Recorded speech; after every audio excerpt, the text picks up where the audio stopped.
Breeding. It's probably one of the most important things to understand about Ark, and specifically the mutations you get from breeding. They're the reason you might lose that gigafight if you play PvP, the reason your friend was able to farm 20,000 metal and you're still stuck at 1,000, or the reason you survive a fight against the dragon boss on the island. Today, I'm going to explain everything you need to know about how to breed an Ark to not only get mutations, but much more powerful creatures. I should preface this by saying that my experience with breeding does come from playing Ark for a decade and being a breeder on official PvP. Whether you play ASE or ASA, this video will help you understand how to breed for mutations, but there are some new features in ASA that do make breeding, especially for mutations, different.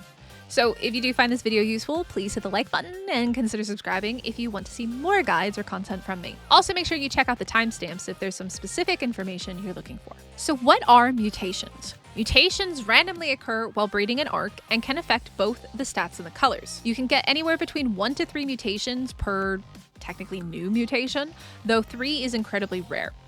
The odds of getting 1 mutation when both parents have less than 20 out of 20 in their ancestry is 7.3%. Odds of getting 2 are 0.18%, and the odds of getting 3 are 0.0015%. Once one parent has more than 20 out of 20 mutations in their ancestry, the odds of getting a mutation go from 7.3% to 4.07%. Now, I know what you're probably thinking, that's a lot of numbers, and does it really matter? Yes and no. It's important to understand the best conditions for getting mutations, but you're not really going to be trying to get 2 or 3 at any time.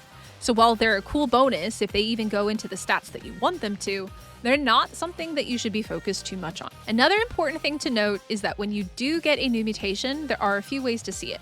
First, it will be indicated in the creature's level. If both parents are level 224 with the exact same stats, then the baby will be a level 226 with 1 mutation. If they get 2 mutations, it'll be 228, and if it's 3 mutations, it'll be 230. You can also see it in the Ancestry line, which I'll explain in detail in a moment, or if you're running a mod, it might show the stats including the mutation in the inventory or even on the Dino Ball or Cryopod, like what you're going to see on my screen throughout this guide. So what is Ancestry? A creature's ancestry can be seen by going into their inventory, and in the center bottom of the screen, you can click on it. A creature's ancestry is basically their family tree or breeding history.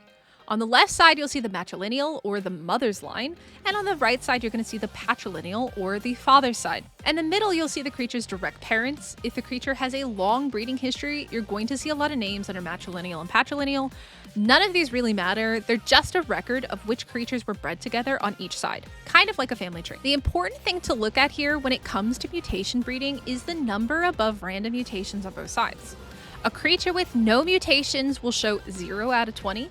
So will wild creatures. However, bred creatures with mutations will have the total number of mutations for each family line displayed there. A high number isn't always a good thing either, so before you get excited because your creature has 5,000 mutations, it's likely you actually have far fewer legitimate mutations. One of the causes of super high mutations is that the creature has been randomly bred. When not focused on selective breeding for mutations, this number will become really high really quick, and if you breed it back to other mutated creatures, that number from both parents will be added together. For example, a female with 100 out of 20 is bred with a male with 200 out of 20. The baby, a male, will show 100 on the left and 200 on the right.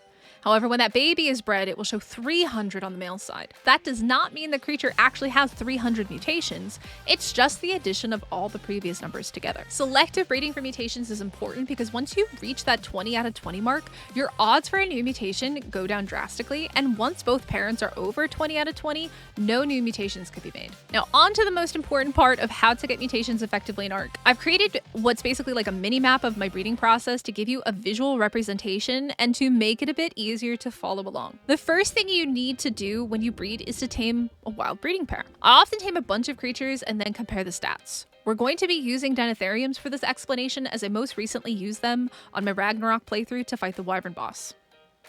I tamed about 20 different Dinotheriums and ultimately ended up with 49 points into health and 50 points into melee. I then took those Dinotheriums and bred them together until I had a male and a female with the exact same stats and level. This is a really important step because if you breed 2 creatures with completely different stats, a new mutation can go onto any of those stats, including the stat that you don't want it to go onto. You can transfer mutations in ASA, and I'll explain that in a bit, but for now it's important to know that you will get mutations better when the male and the female have the exact same level in base stats. For our example here, our base breeders with 49 points into health and 50 points into melee are level 244. I use these two to then breed a large number of what I call base females. These are going to be your primary breeders. I prefer to use 0 out of 20 females, although anything that is under 20 out of 20 will work. Now, when I'm setting these up, I tend to have all of the females either in a line or in a circle around the male. And as I get new mutations, I'll just switch the male out. This is also really important depending on what you're breeding for. You should have different groups for each one. You can, of course, breed them one at a time, but it's much more effective to breed them in different areas at the same time. There are many great quality of life mods that you can use to assist you in breeding and looking at stats. There are even some that are a little bit OP and can actually affect the mutations, but that's not what we're using, and this is completely vanilla breeding.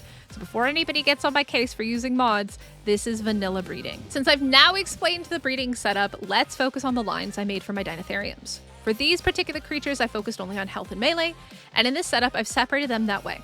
Health is on the right and melee is on the left. This is not a fully accurate representation because there would just be too many Dinotheriums to display for the whole process. The first row you see here after the base male and female are my base female breeders and the first mutation male I got for the health and melee. One mutation is equal to 2 stat points. So for example, one health mutation takes my base health points from 49 to 51. It's 2 points, but 1 mutation. One way I keep everything organized is by naming the mutation based on the points. So as you can see here, we have health 2, and then we also have melee 2, which basically means these have 1 mutation in health and 1 mutation into melee. I breed these females back to the base females and eventually get a new mutation for both stats. So we can then see health 4 and melee 4, and you just do that on repeat, so on and so forth. Since breeding is completely RNG on what mutation, gender, or color you get, sometimes you get a female with mutation rather than a male. You can either choose to ignore that female completely, or you can just switch the breeding for that one. What I mean is you breed that M6 female with a base male, either until you get M8 or melee 8, or until you get an M6 male. Then you put him back into the lineup with the females. It's much easier to run the mutation through the male line, so you can keep breeding him back to all the females, rather than through the female line, where you will end up needing a lot of females with a mutation bred to a 0 out of 20 male in order to get new mutations. The male line is just more effective and usually takes less time. Now, I basically bred each of these lines until I was satisfied before combining them. When you're ready to combine the lines for, say, a boss fight creature, all you do is raise up a male of one stat and females of the other stat, and then breed them until you get the stats combined, and that's your final creature. But what if you go past 20 out of 20 mutations? Like I said at the beginning of this video, the chances of a new mutation drop quite a lot when one of the parents hits 20 out of 20. It's still possible to keep breeding, it just becomes slower. However, nothing changes with the breeding process. You keep breeding preferably the male with the mutation line to the 0 out of 20 females. The more females you have, the faster the mutations will come. However, it is RNG, and at the end of the day, it's all up to luck. Transferring mutations. Back in ASE, mutations were tied to the stat they were first created on. However, ASA allows you to transfer those mutations to a new, better stat. Let's look at an example of this. If I tame a creature that has 35 points into melee, I then breed that until it has 10 melee mutations, which means 20 extra points into melee. So it shows 55 points in melee. If I then find and tame a creature that has 50 points into melee as its base melee, I can then breed these two creatures together and transfer the mutation stack to the newer and better melee. So it becomes 70 points into melee rather than the base of 50, plus the 10 mutations, which is 20 points. This feature does not exist in ASE though, so if you're using this guide for ASE breeding, this does not apply to you. Negative mutation ancestry. If you've been around breeding for a bit, you may already know about negative mutations, but if you haven't, this is something that a lot of people don't know about. When you breed mutated creatures together excessively, eventually you will have your random mutation number turn into a negative. I've actually had people tell me I'm a liar and say that this isn't true, but it's been around since ASE and still exists in ASA today. As you can see on the screenshot from one of my community members, their creature has negative mutations. This is a cool and useful feature because a creature with negative mutations can get new mutations. Usually once a creature hits 20 out of 20 or higher, you cannot get new mutations on that line. However, if you're breeding a negative number, you can get new mutations and use them just like you would a 0 out of 20. Traits are a new feature in ASA where wild creatures will be randomly assigned a trait. What's important for this video and this guide is that there are ones called mutable. For example, mutable health, mutable melee, etc. If a creature has this trait applied to it, it increases the chance of getting a mutation on that specific trait. You'll need to get a gene scanner to extract the trait from the creature and to then apply it to the creature you're trying to breed it to. You cannot apply traits to adults, so you must transfer it during the raising process. While having this trait on does increase your chances of getting mutations for that stat that it's applied to, it does not guarantee it. I'm not going to deep dive into traits, but if you'd like to see me explain traits in more detail in another video, let me know in the comments down below and I'll maybe work on one of those videos. Now, what if you want to breed for colors? Every mutation also comes with a color. Unfortunately, not all color regions show up on every creature, so it's entirely possible that your color mutation goes onto a region that doesn't actually show up on the creature you're breeding.